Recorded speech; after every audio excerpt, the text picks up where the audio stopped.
नमस्कार दोस्तों, भक्ति ही शक्ति में आप सभी का स्वागत है। ऋषि अंगिरस और शिष्य अरुणि का संवाद।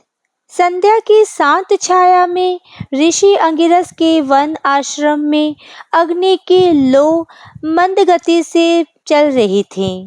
हवा स्थिर थी, मानो प्रकृति स्वयं इस संवाद को सुनने को ठहर गई हो। अरुणी युवा विचारों में उलझा हुआ अपने गुरु के समक्ष बैठा था। उसकी आंखों में प्रश्न था और हृदय में संशय। अरुणी ने गुरु से निवेदन किया, हे गुरुदेव, मुझे पिता के एक मित्र की ओर से विवाह का प्रस्ताव मिला है, पर मेरा अंतर्मन असमंजस में है। क्या ये प्रस्ताव मेरे भाग्य का हिस्सा है या मैं इससे अलग कोई और मार्ग चुन सकता हूँ? ऋषि अंगिरस मुस्कुराए एक ज्ञानी मौन के साथ और बोले, बताओ अरुणि, क्या तुम्हें विवाह एक पूर्ण निर्धारित भाग्य प्रतीत होता है या एक सचेतन चुनाव है? अरुणि ने चिंतित स्वर में उत्तर दिया, गुरुदेव, शास्त्र तो गृहस्थ आश्रम को जीवन का एक आवश्यक चरण बताते हैं और समाज कहता है कि जीवन साथी पूर्व से ही तय होता है, तो क्या ये मेरा कर्तव्य है? अंगिरस ने उत्तर देने से पहले एक कथा आरंभ की।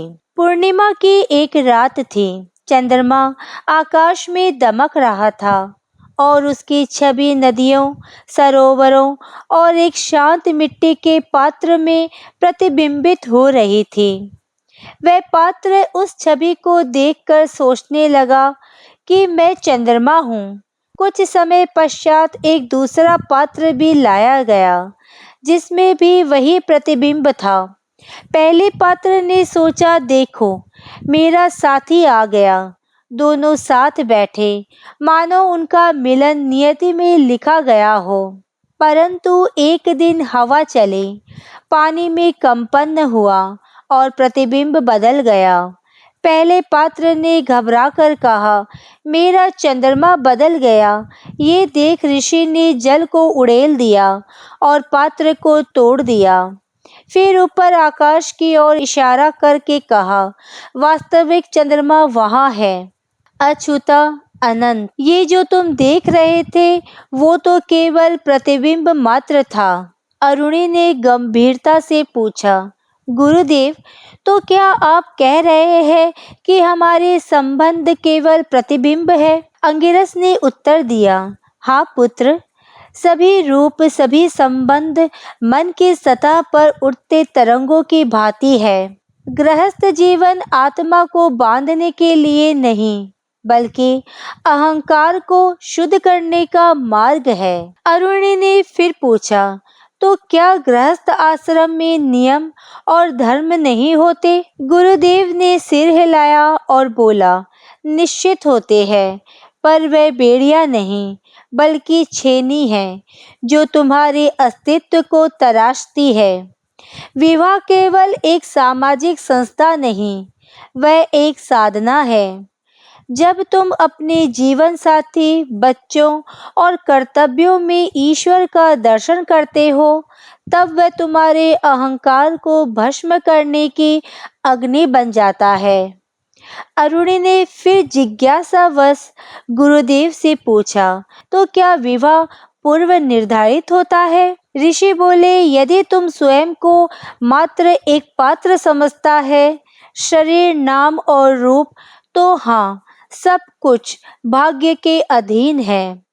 पर यदि तू अपने भीतर उस आकाश को जानता है जो अछूता है, शाश्वत है, तो फिर कौन तुझे बांध सकता है? फिर अंगिरस ने एक दर्पण उठाया और पूछा, बताओ अरुणि, जब दो दर्पण आमने सामने होते हैं तो क्या वे एक दूसरे को छूते हैं?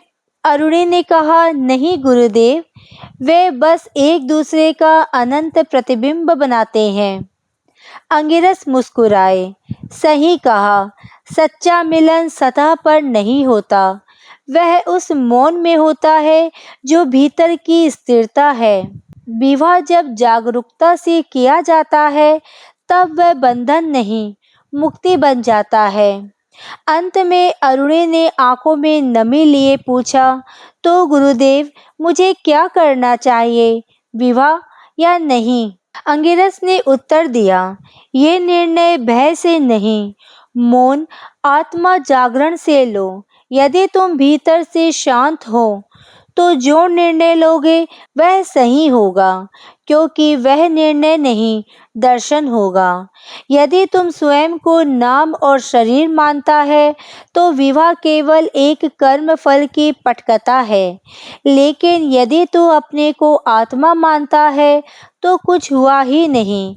गृहस्थ होना बाहरी जीवन की बात नहीं, ये तो अंतरात्मा की शुद्धि का पथ है।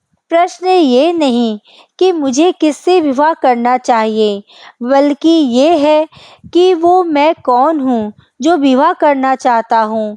यही असली खोज है।